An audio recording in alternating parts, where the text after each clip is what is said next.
The hardest thing about being a forecaster, it's not knowing history, although you got no history. It's not knowing politics, or you got no politics. It's not knowing math, although you got no math. It's putting aside your own political preferences. You're obviously a Democrat. You said Trump would win in 2016 when people thought you were crazy for choosing Trump. I was extremely unpopular. I did get a note, and it said, "Professor, congrats, good call, Donald J. Trump." You want to see it? You got it. Let me see it.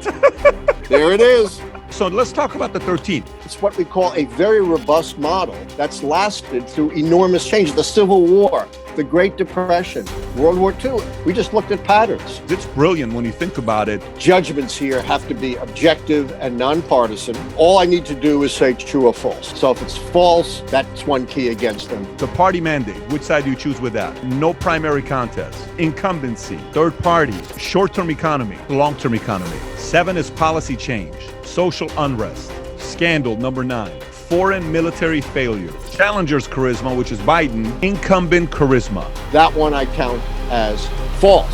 You gotta have charisma for advertisers to say, and what's your track record of predicting elections? Come on. The most important thing you have as president is your credibility, and the rest is history. So my guest today is a historian, and on top of that, he got his PhD from Harvard and wrote a couple books. He's read many of them, but he wrote a couple books. One was called The Keys to the White House, and the other one recently, the title is The Case for Impeachment. In his book, he met a Russian man, which I'll let him tell you the whole story, that helped him come out with the model based on 3 indicators to determine who can win the White House. And since 1984, every single time he's got it right. And it's not one-sided. It was 5 Republicans, 4 Democrats. Even though he's a Democrat, he'll tell you up front, he still chose 5 Republicans and 4 Democrats. So he's on a 9-game winning streak. And with that being said, my guest today, Allan Lichtman. Allan, thank you so much for being a guest on Valuetainment. My great pleasure. So Allan, how do you and this friend of yours that you met, tell us that story. How did this happen to come up with these 13 indicators? Yeah, I'd love to tell you I came up with them with my brilliant thinking. But if I were to tell you that, to quote the late, not so great Richard Nixon, that would be wrong. In 1981, I was a distinguished visiting scholar at the California Institute of Technology in Pasadena. Right. And there I met the Russian, Vladimir Keilis-Borok, the world's leading authority on earthquake prediction, the head of the Institute of Pattern Recognition and Earthquake Prediction in Moscow. And he suggested we collaborate. And being foresightful, of course, I said, we're not going to collaborate. Earthquakes may be a big deal here in Washington, D.C., but I have to go back, in Southern California, but I have to go back to Washington, D.C. Nobody cares about earthquakes there. That's right. You know, I teach at American University. And he said, I don't want to do earthquakes. I already solved that. Yeah, right. Get this. He said in 1963, under President John F. Kennedy, he was part of the Soviet scientific delegation that negotiated the most important treaty in the history of the world, by far, the Nuclear Test Ban Treaty that stopped us from poisoning the atmosphere, the oceans, and the earth. And he said, I fell in love with politics, and I always wanted to use the methods of earthquake prediction to predict elections. But he said, look, I live in the Soviet Union. Elections? Forget it. It's supreme leader or off with your head. But you know all about elections. So we became the odd couple of political research. And I can tell you what happened after that if you want to know. I want to know about it. Tell me. Okay.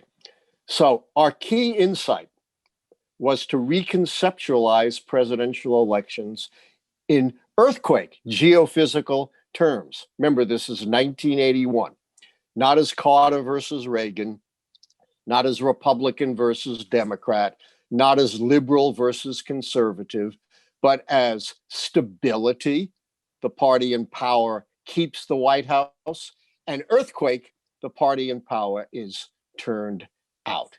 So the second big insight was we were going to base our model on the idea that American presidential elections are essentially votes up or down on the strength and performance of the party holding the White House? Should we give them 4 more years? And so based on those two ideas, we looked at every American presidential election from 1860, the horse and buggy days of politics, when Abraham Lincoln was elected, to 1980, the modern era, when Ronald Reagan was elected. And using the methods of pattern recognition to see what patterns are associated with stability and earthquake, we came up with our 13 key indicators, the 13 keys to the White House, and our simple decision rule. If 6 or more of the keys go against the party holding the White House, they are predicted losers. Any 6. It's a nonlinear system. I then first used the keys, if you want to hear about that next, in 1982 to make my first advanced prediction. And you made that 2 years before the election. I mean, it wasn't like you made the prediction 3 months prior to the election. In 82, Not when you at made your all. prediction, nobody was expecting that. Nobody. It was in April of 1982, almost 3 Right. years Right. before the election, 2.5 years before the election. And I predicted the re-election of Ronald Reagan. Now, mind you, I am a Democrat, and I'm very clear that my predictions are predictions, not endorsements. You've always And been this- a Democrat. This is not like you changed parties. You've always been a Democrat. I've always been a Democrat. Okay, got it. I went to Brandeis University in the 1960s, hotbed of sense. radicalism. And I was a Bobby Kennedy Democrat then, which put me way on the right wing back in the 60s. I'm still a Bobby Kennedy Democrat, which I guess puts me now on the left. It's very strange what happens. At any rate, so I predicted Ronald Reagan's re-election in the midst of what was then the worst recession since the Great Depression. Everyone was talking about a one-term president. And it caught someone's attention. I get a call in my office in 1982 from a gentleman with a heavy Southern accent, and he says, "Professor Lichtman, this is Lee Atwater calling, political director of the Ronald Reagan White House. We want you to come to the White House." And I said, "Well, maybe you got the wrong guy. I kind of like George McGovern." He says, "No, we know who you are." So I go to the White House. And Lee Atwater is a brilliant guy, dirty trickster, who actually died very young and recanted all his dirty tricks. And he wanted to know about Kennedy versus Nixon and other elections. But at the end of the day, he looked me in the eye and asked me the question, which was really why he brought me there. He said, "Professor Lichtman, what would happen if Ronald Reagan didn't run again in 1984? A reasonable question for a man in his 70s. And I'm thinking, oh, the damage? No, I'll give it to you straight. Remember, 6 keys and you're out. Right now, I predicted a Reagan win with only 3 keys against him. But look what happens if he doesn't run again. You lose the incumbency key. You lose the internal party contest key because Bush and Robertson and Kemp will fight like crazy. And without the Gipper, you lose the incumbent charisma key. Yeah. George Bush, charismatic. He's about as charismatic as a shopping center on a Sunday morning in Passaic, New Jersey, So you go from a sure win to a sure loss. Lee Atwater looks me in the eye, sighs a big relief, and says, "Thank you so much, Professor Lichtman," and the rest is history. That was how I first got into the prediction business. Yeah, and I see this. You started off with Reagan, then you went Bush, Clinton, Clinton, Bush, Bush, Obama, Obama, Trump, Biden. And I think at one point you had the only thing that was a little bit off was the Al Gore one, right? 2000, exactly. What was the right prediction in 2000? There wasn't one. I predicted Gore would win the popular vote. He then loses Florida by 537 votes. It was a stolen election, as I proved in my 2001 report to the Distinguished United States Commission on Civil Rights. It's still on their website. And as other scholars have proven, Bush only won that election because of the discarding and suppression of tens of thousands of African-American votes who are 95% Democratic. Gore should have won even the Electoral College going away. So I think I came about as close as you can get. If I predicted Bush, people would be bashing me for saying, "Oh, you predicted Bush, but he only won because he stole the election." An impossible election to call.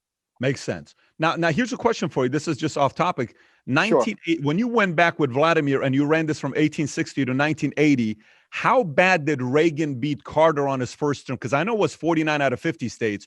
When you ran it on the 13, do you remember what it was when it was him against Carter? Yes, it was, I think, 8 or 9 keys out against Carter. Remember, Carter was the incumbent, and the Sure, polls were inconclusive. sure. The polls weren't telling you what was going to happen. Yeah. And Reagan wound up winning by 10 points. It wasn't quite the blowout in 1984, but it was a pretty bad blowout. No one since 1984 has won by 10 points. And he also overwhelmingly won the Electoral College.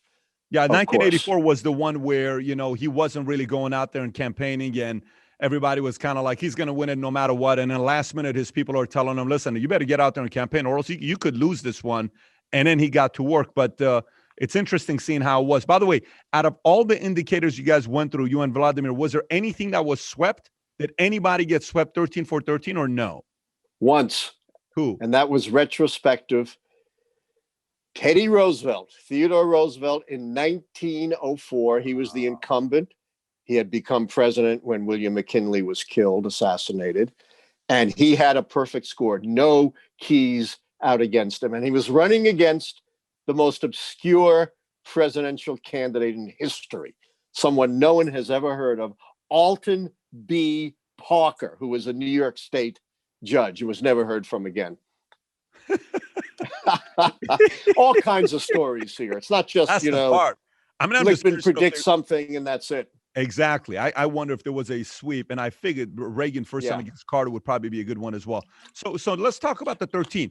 When you guys came up with the 13, did you originally, was it kind of like I visualize you sitting in a boardroom, you and Vladimir, you're talking, and you got 30 of them, and you say, not this one, not this one, not this one. Did you guys go from 30 to 13, or was it no, 13 is what you came up with?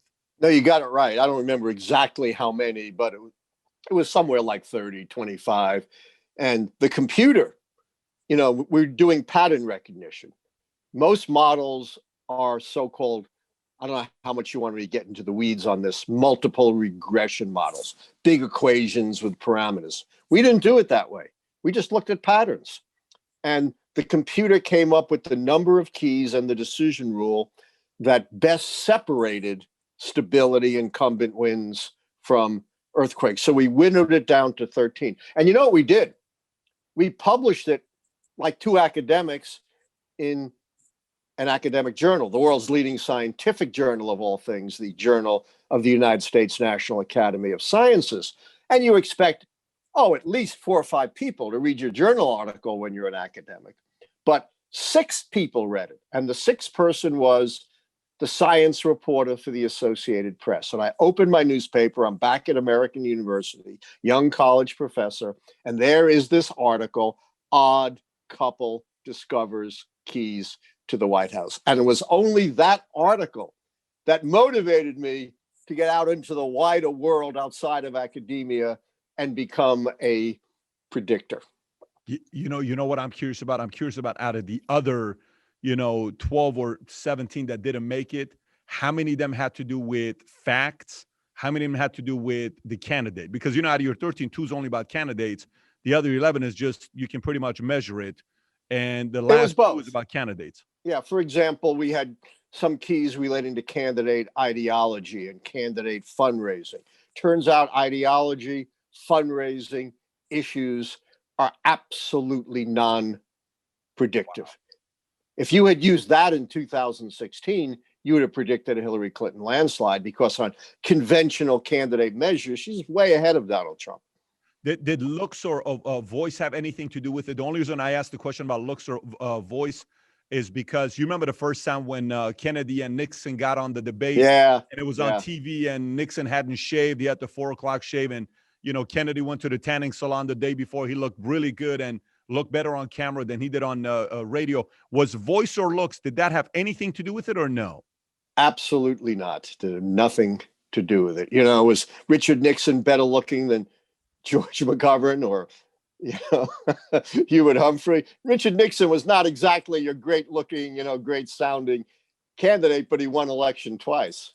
I only say that because Kennedy was if you ask the ladies and you do a poll on the ladies with Kennedy, it'd be 100% handsome looking guy right there. Well, something does come into play there, and we can talk about it when we get to the keys, to the two candidate keys. And Kennedy is one of my models for that.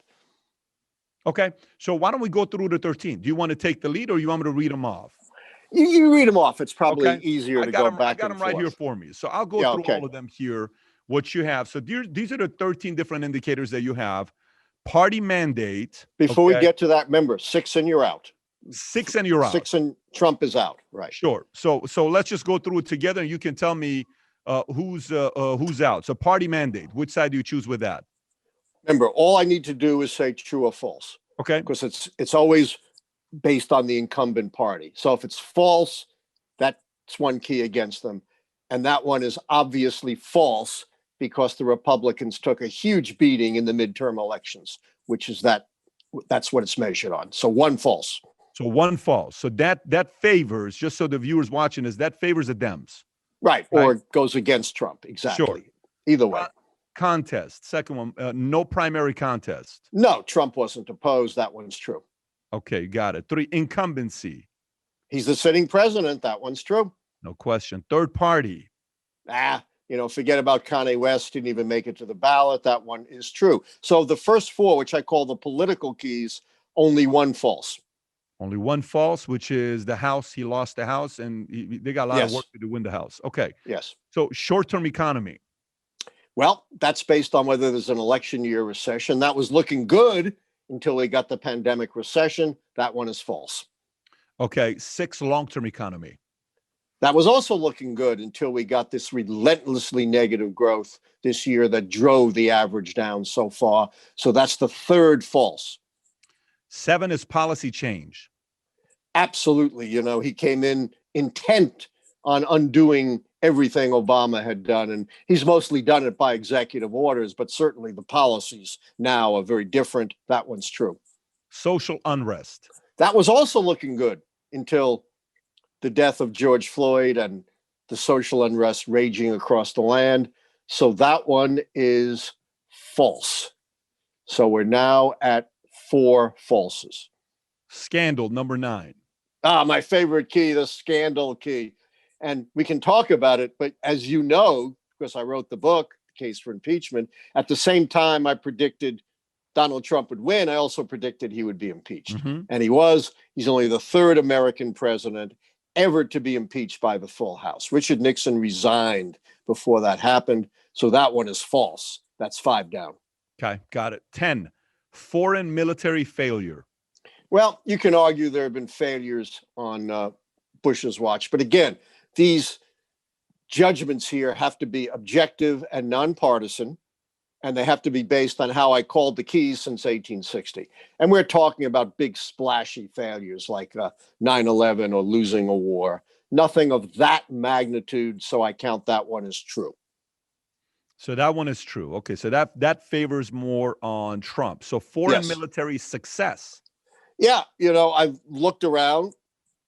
He got nowhere in North Korea except to pump up Kim Jong-un. Gave up Syria to the Russians. Nothing accomplished there. Nothing accomplished in Iran or in Venezuela. Now, recently, we did have this UAE treaty with the Israelis, but it's a bogus treaty because it just says suspend annexations, and Netanyahu said he can unsuspend at any time. And the whole, God knows how many hours of the Republican convention, you've probably watched it too. One line on the UAE treaty, one line in Trump's speech. That's it. So I don't count that. So that one is false. So that one is false in your eyes. We're now 6. Yes. So now it's incumbent charisma. This is the one I get the most flack about. But again, it's not someone's opinion. It's how it fits my model. And this is a very high threshold key, Patrick, very high. We're talking about the once-in-a-generation inspirational candidate, like on the Republican side, Theodore Roosevelt and Ronald Reagan, who brought in all those Reagan Democrats. And to win this key, you have to be broadly appealing. Trump's a great showman, but as we know, he appeals to a narrow base, about 40 to 43%, and the strong approval is 25 to 30%. More than 60% of the American people don't trust him and don't like him. So that one I count as false. That's 7. So then that's all he needs. So, and then the last one is challenger's charisma, which is Biden. So if Biden was charismatic, that would count against Trump, but he's not.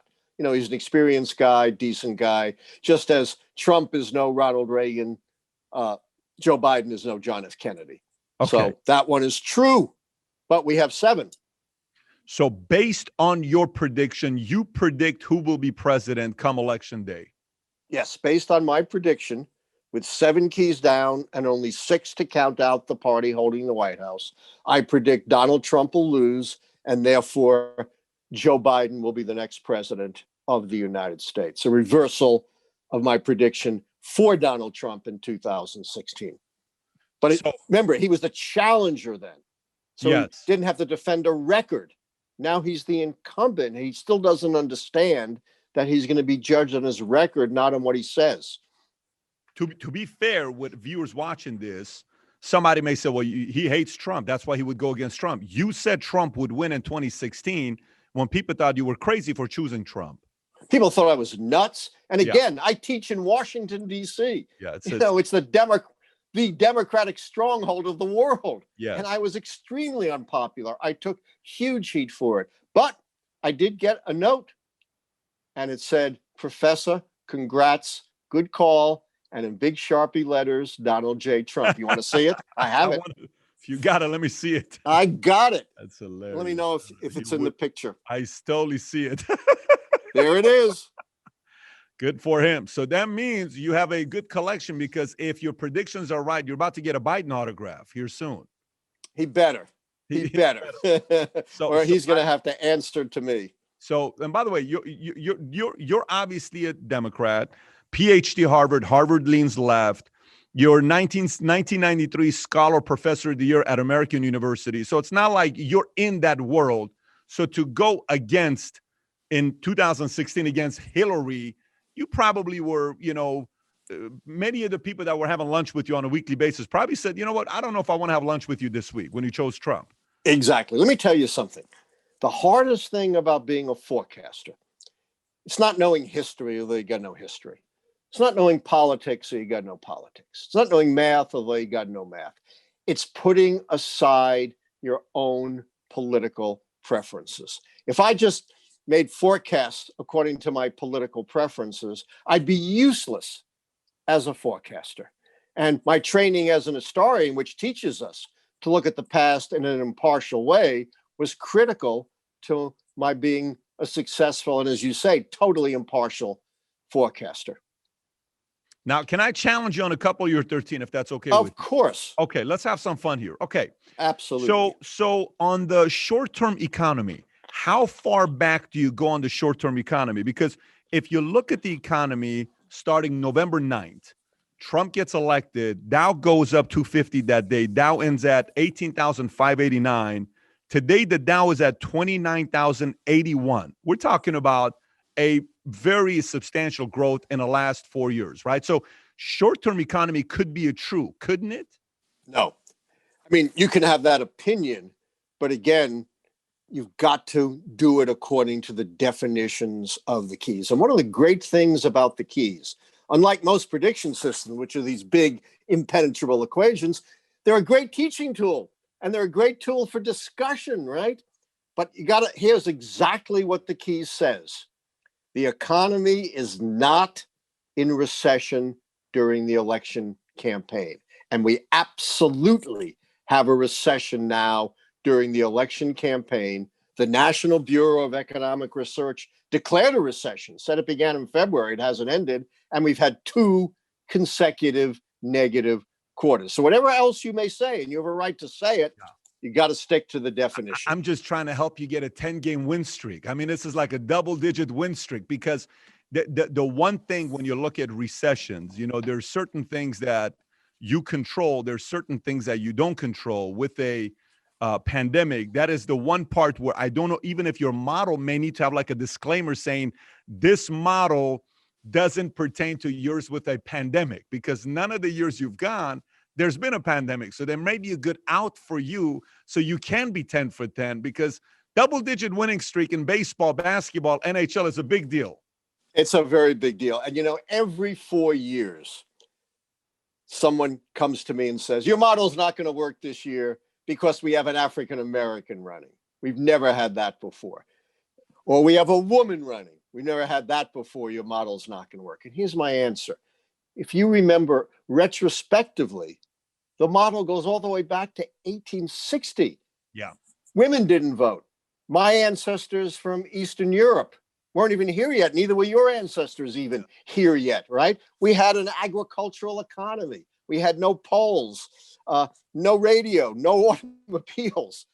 And so it's what we call a very robust model that's lasted through enormous change. The Civil War, the Great Depression, World War II, and of course, the aftermath of an even worse pandemic right after World War I. The only reason I say this is the following. So I've been in the financial industry 20 years. I got out of the Army. I went to Morgan Stanley Deanwood day before 9/11. So I remember when a market tanked right after 9/11. The way people handled their finances was very weird and different. Nobody wanted to sit down and talk to you about stocks, mutual funds, money under management. They were a little bit more hesitant. In '08, when the market tanked, you remember '08 when the market tanked 38% in a year, 401ks became 201ks, and short sales, places like Riverside had 65% turnover with their property. Just a very scary time. Even though there was quantitative easing and bailout, American people didn't get $600 a week every week. So I felt it as an advisor when I was dealing with clients. They were struggling financially. But during this pandemic, I got to tell you, Allan, when you're dealing with customers and you're talking to them, even though 55 million people may be unemployed, it doesn't give the feeling. I'm a day-to-day person, so I'm dealing with people regularly. It doesn't give the same feeling of recession as an '08 or even slightly in an '01. It's very different language out there because people are financially not doing as bad as they did in '08 or '01. What do you think about that? Well, again, I don't look behind the keys. As Herbert Hoover, a man who should know, certainly said, presidents get the credit for the sunshine and the blame for the rain. He didn't cause the Great Depression, and yet it caused the crash of his presidency and the crash of his Republican Party. But I would say further that while you may say the pandemic, is an act of God, it was Donald Trump's botched response to the pandemic that has put us into the economic difficulties that we see today. I know he takes no responsibility for that, but as Herbert Hoover said, when you're the president, you cannot escape responsibility. Moreover, I would say again, just to answer your argument, the key is the key. This is much worse than most previous recessions, much worse than the George H.W. Bush recession of 1991-92, much worse than the 1960 recession that Richard Nixon had to face. It may not be as bad as the Great Recession of 2008, 2009, but you know what? My good friend, you may have heard of him, the late, great Jack Germond, the journalist, the fat man in the middle, had this to say. He said, there's an economist at every street corner in Washington, D.C., and not one agrees with any other. So I stick to the objective model here. I respect that. I respect that. I just wonder. I wonder if there isn't, because let me tell you, when I read your 13 markers that you guys have, the indicators, it's brilliant when you think about it. But I think there is an element of opinion there. There's a little bit of room for opinion because, even right now when you said, you may say the pandemic was, from, not something that we could have prevented. It kind of happened, even though we shut down China, et cetera, et cetera. Still, Herbert Hoover says if it happens during your term, it happens during your term. And Trump didn't take responsibility for anything. Say you're right about all of that. There's a part of it that's opinion. I wonder if there's an out there for these 13 indicators. The other one is charismatic. When you think let me comment on that, please, because you make a great point there. And when I first came out with the keys, I was slammed for that very thing. The professional forecasters, the political scientists, and by the way, as well as I, political science is not hard science. But the political scientists, the forecasters were saying, come on, Lichtman, you've committed the great sin, the sin of subjectivity. You've got some judgment in your keys. And my answer is, I'm an historian. I know that you cannot reduce the human world to pure numbers. It doesn't work. Even the big, you know better than I, even the big econometric models, the Wharton School model, they don't work very well to predict the economy. There has to be an element of judgment. It took about 10 to 15 years.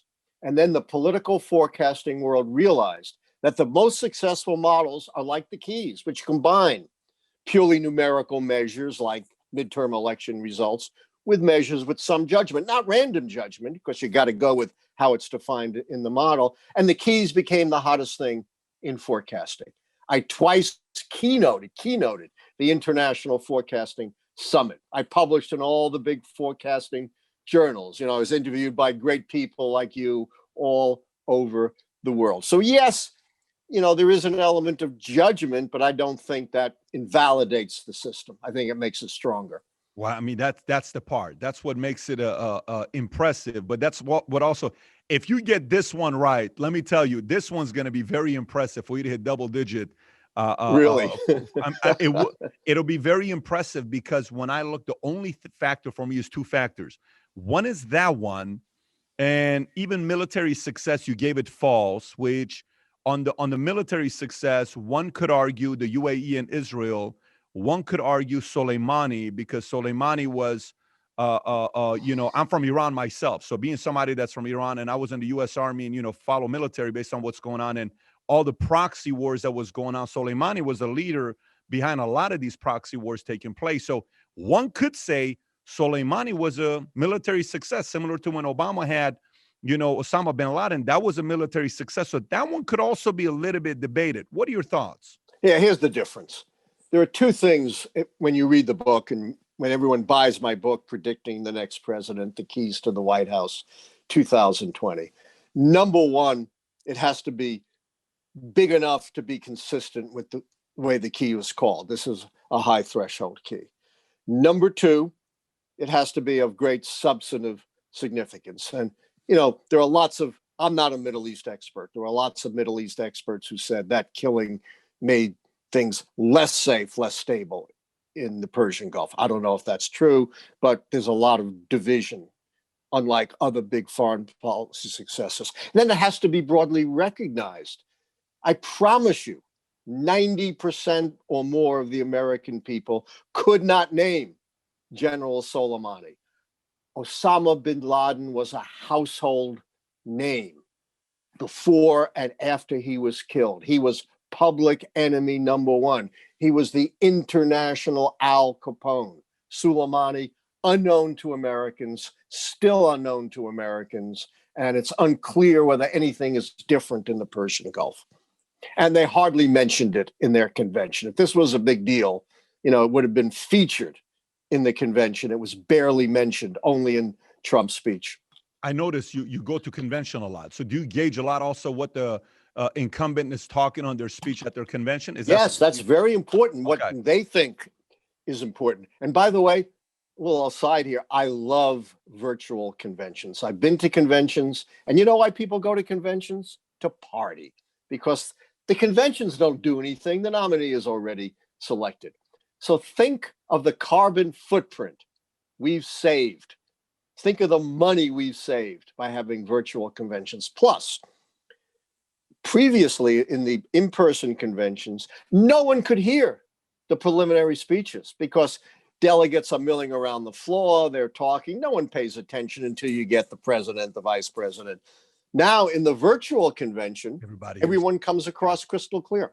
Interesting. Very, very good point, by the way, what you're saying there. And just so you know, our viewers who own local bars near where conventions are being done, they're offended by your comments, just so you know. I'm sure they are, and very that's a good point on the other side. You're minimizing all the after parties taking place. Yeah. But anyways, let's continue. Okay, so far we've done a couple. By the way, Soleimani, in many military generals' eyes, he was the right-hand guy. I mean, he was the one that made things work, and he was feared by a lot of people because he had so many strong contacts on the other side. But fine, let's just say you're right. He is not Osama bin Laden. Again, the element of judgment is the one that I like when you say there's the element of judgment. That's then why here's we can discuss it. We can't I discuss love that. the Wharton model, you know. This is why this is why I invited you, because I really like your style on how you are and how you go back and forth, and you're very open about it. So this last one is the incumbent is not charismatic. Okay, Right. I so give the charisma key to neither Trump nor Biden. That's right. I mean, so let me ask you a question. Would you consider yourself charismatic? I have no idea. I think you're very charismatic. I'm not, you know. No, The one time I ran for office, I did terribly. no, but I say most guy. If I were to say right now, without showing the face, my next guest is going to talk to us about predicting the next president. He's a historian. If I told him judge the speaker based on him being a historian, 80% of people will be logging off, because a historian is going to talk like this. Well, yes, as a doctor, I've been in this. You don't talk like that. You got a personality. Right. So you know your world. They're boring people when you listen to them. All right. Let me tell you, though, the difference. Unlike me, we have metrics to measure Donald Trump. And we can measure those metrics against the once-in-a-generation inspirational candidates. You can't call someone broadly inspirational when over 60% of the American people don't trust him and don't like him. And he's never come close to 50% approval. And a strong approval is 25 to 30%. I've been hit by a lot of people who say, well, he's charismatic to his base. And I agree with that, but that's not the definition of the key. Okay, so Allan, you are smarter than I am, more educated than I am, more experienced than I am. And I'm, this is your world. Okay. Whenever anyone says that to me, I start to worry. Okay. But here's the part. What show have you watched over and over and over again? Like, if you were to say, Pat, I'm a CSI guy, or, I've watched, I don't know, maybe you're a Narcos guy. I can't put you on a certain show that you'll watch over and over again. What is a show that you'll watch over and over and over again for years? Like, are you Friends? I don't know. What was the show that you watched over and over again? New York Yankees baseball. New York being a native New Yorker, yes. Well, I respect that, because I am trying to get my hands on a 1952 Topps Mickey Mantle PSA 10, and only 3 people own it, and the 2 don't want to sell them. One of them does, but he's asking for a lot of money. I'm a Yankees guy as well. So, but here's my point to you. My point to you is this. Do you think somebody who lacks charisma could have a show on TV that lasts 15 seasons, Allan?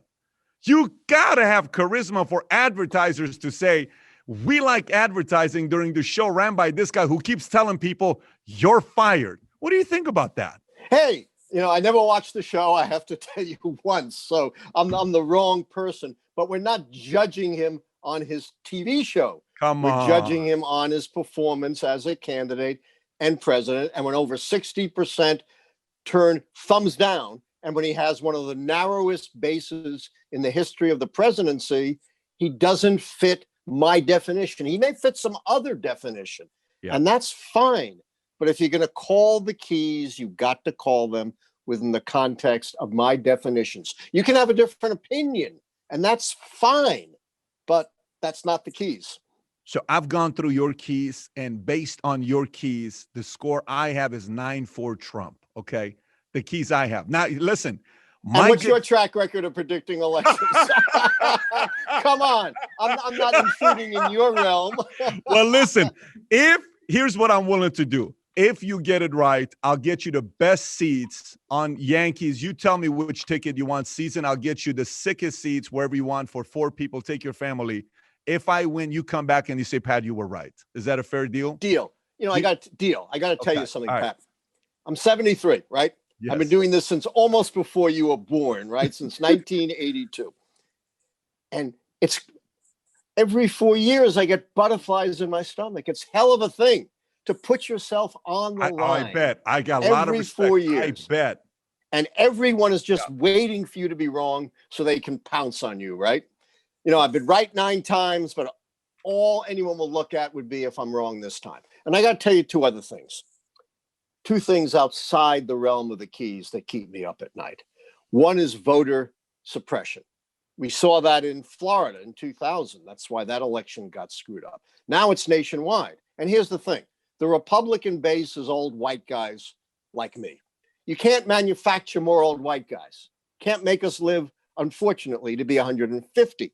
But what you can do is restrict the voting of the Democratic rising base of minorities and young people. And Trump has been fiercely trying to do that. And his guy at the post office has messed up the post office, which is going to make it very difficult to get mail-in ballots, an essential thing during a pandemic, in on time. Second thing is Russian intervention.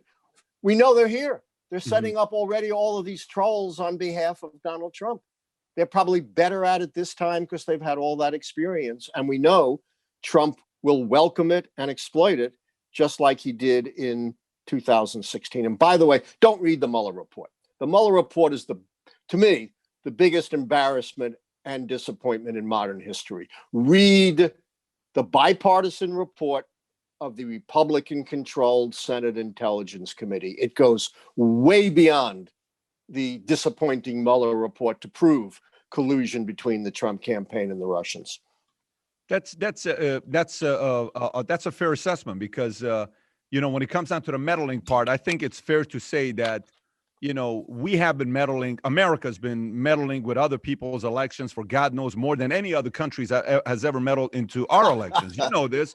We're famous for meddling in other people's elections. I mean, even I had a guest on a month and a half ago, John Perkins. He wrote a book called Economic Hitman, which you probably know, John Perkins. If you don't, his business model is how to meddle in other people's elections who have resources, countries with resources. So I think this meddling stuff is going to keep going on. And people are just getting very good at hacking. But, to go back and see who you picked, just to go back and see who you picked. You picked Reagan, okay? And very impressive to pick Reagan in 81, 82, 2 years before. Unbelievably impressive. Okay, Bush 88, okay, fine. Bush 88 makes sense. There was an embarrassing moment for his opponent. Wait. Let me stop you. I picked Bush 88 in May of 1988, long before the Willie Horton ad, the tank.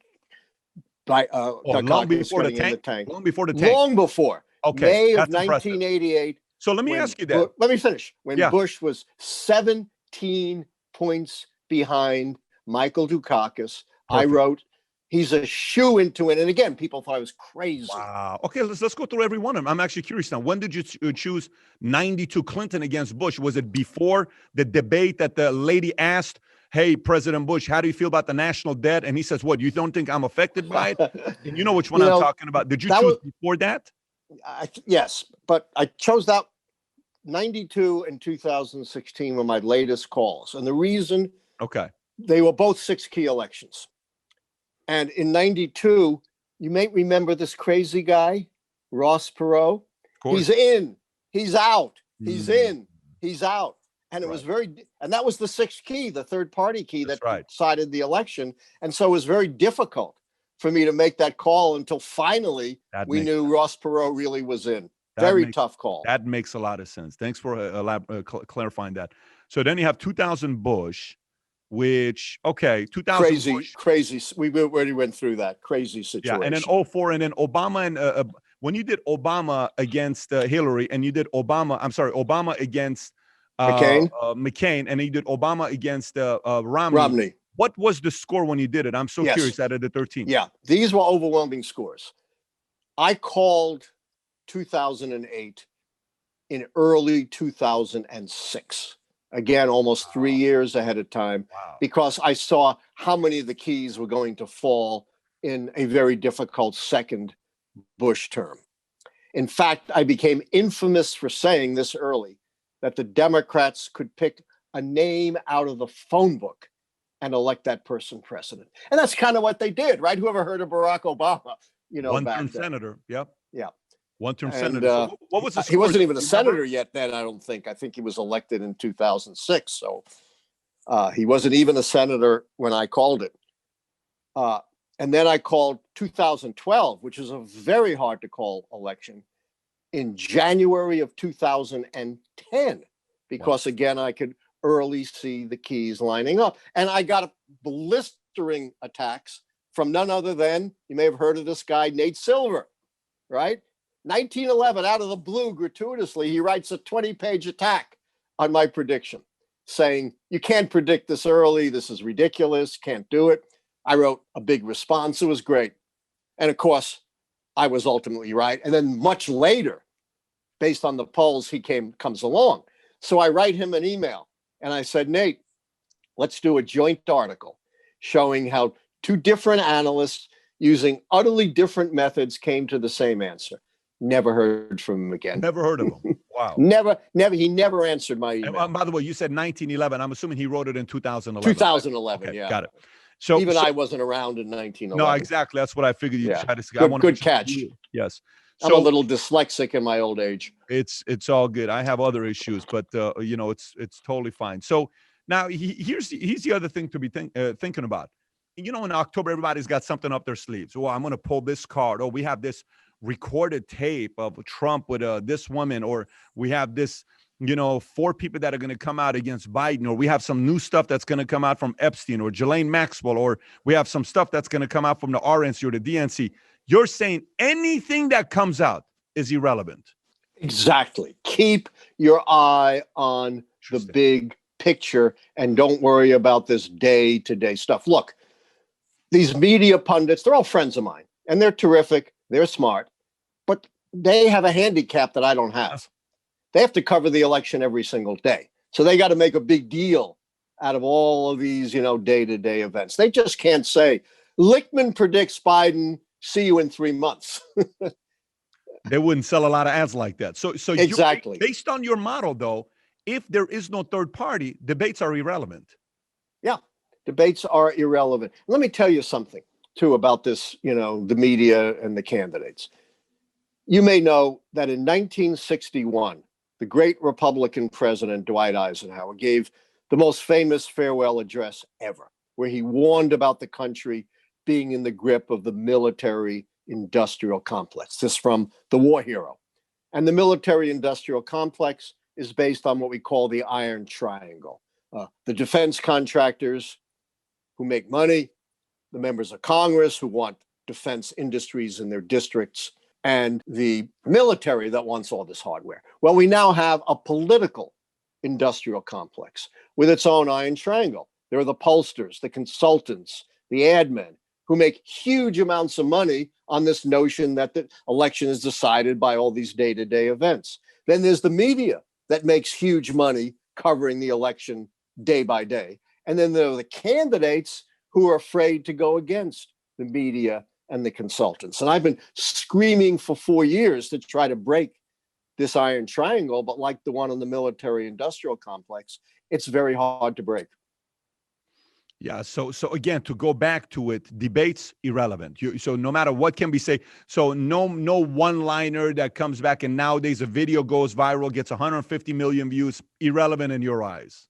Hillary Clinton won all the debates by all the polls, won them handily, made no difference in the election. John Kerry in 2004 won the debates, made absolutely no difference. Interesting. That's and by the way, how about this other one here? I'm just trying to pull right now to see if you're going to say anything. But I'm very. You're April 4th. My dad's April 10th. You're not cracking. I mean, you're like you're staying strong. You're not saying anything that there's any possibilities. How about this one here? So this whole thing with COVID. CDC comes out 2 days ago saying 96% of the causes of the 150,000 people that died, the number one reason wasn't COVID. It was something else. Only 6% cause was COVID.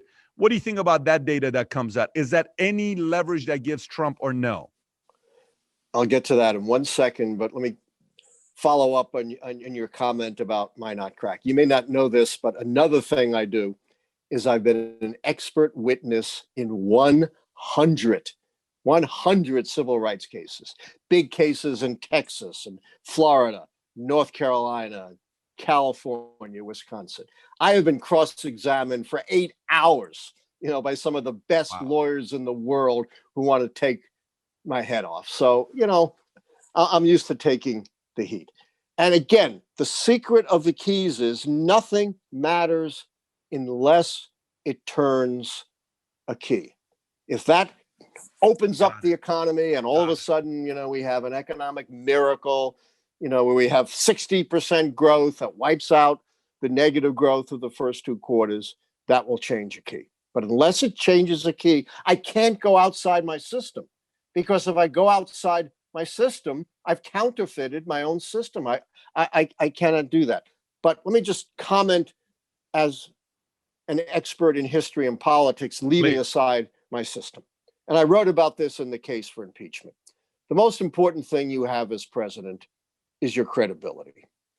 Well, Trump has lost all credibility on COVID, promoting quack cures like swallowing bleach and putting ultraviolet light into your body, saying 99% of cases are harmless, kids are immune. He no longer has any credibility. So anything coming out of this White House on COVID, the great majority of the American people aren't going to believe it because there is no credibility.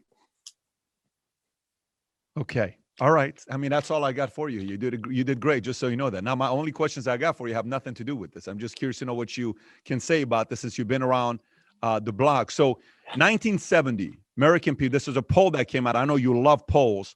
This is a poll that came out.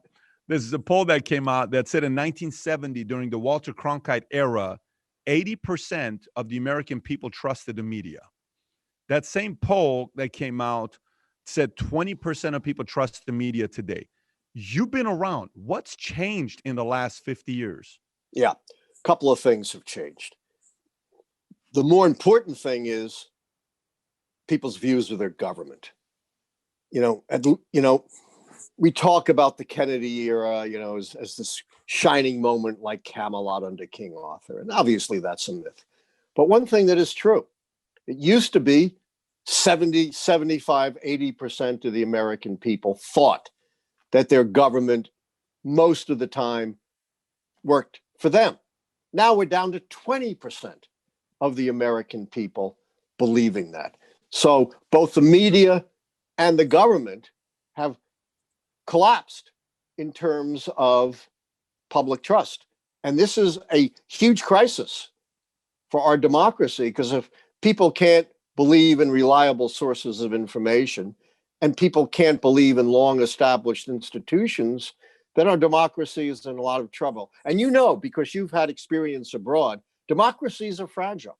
We tend to believe, American democracy can never collapse. But as well as I, in the great era, first great golden age of democracy after World War I, there were dozens of democracies.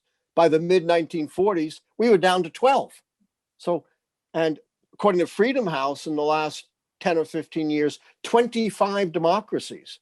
They haven't become complete autocracies, but they have greatly declined in their democratic strength. So is that something? So if you're saying right now that when it comes down to the democracy, with 20% we don't trust the media, nor do we trust the government. I'm not sure it's 20% don't trust the media.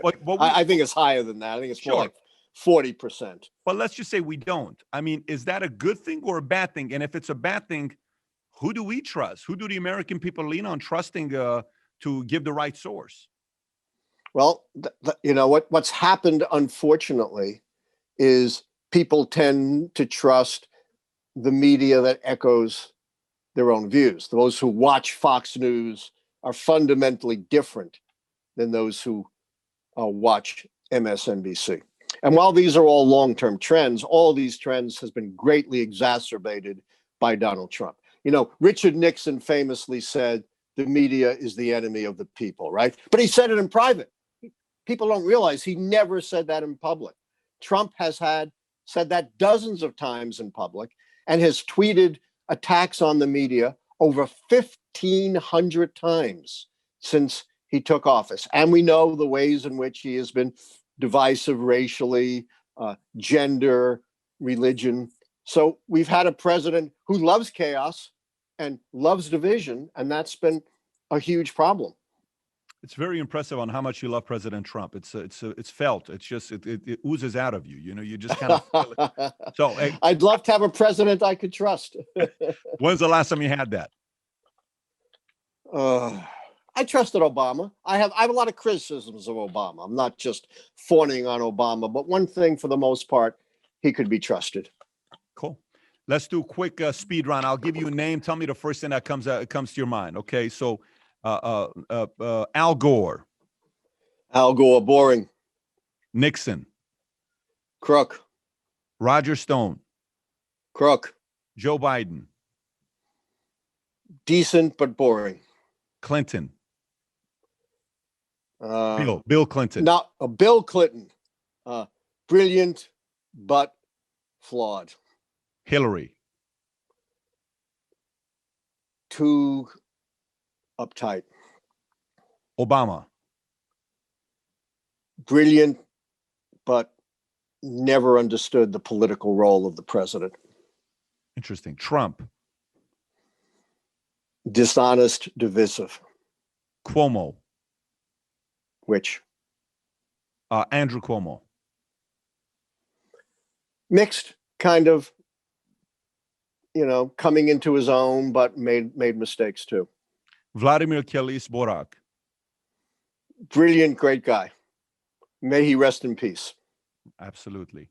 Tucker Carlson. Inflammatory, dishonest. AOC. Inflammatory, maybe the future. Bernie Sanders. Inflammatory, no longer the future. Anderson Cooper. Solid. Solid. Okay, we'll finish on solid. I think it's good to finish on a good note. We'll say Anderson Cooper solid. And you can see, I was brutally honest with you. I wasn't just whitewashing every Democrat. But I tell you what, that's what I appreciate about you, because when I saw how you were, I said, I even saw what you said on Bill Maher. You said something about Republicans have no principles, but they have spine. Democrats are with principles, but without any spine, with no spine. You've made some very direct call outs to Republicans. You don't hold back, but at the same time, you'll say 2016 Trump wins. So the audience needs to know how much you're against Republicans, but you're still willing to go based on your 13 indicators and say who's going to win and who's going to lose.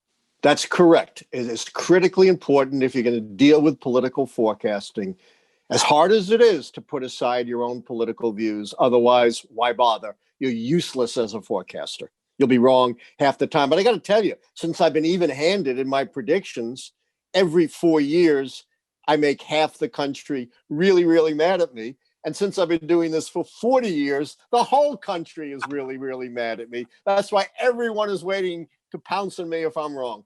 It's very hard to not like you. I don't have to agree with you, but it's very hard not to like you. Well, I like you too. Yeah, I've really enjoyed this time with you. So I guess on November 4th, unless if Goldman Sachs is right, because Goldman Sachs is saying this thing's going to take 35 days and they're going to do the recount kind of like it was with Gore and they did 32 days. So I don't know if they're not right. Either I owe you on November 4th 4 tickets to Yankees game. You tell me which game, or you're going to come back as a guest and we'll have a friendly conversation together.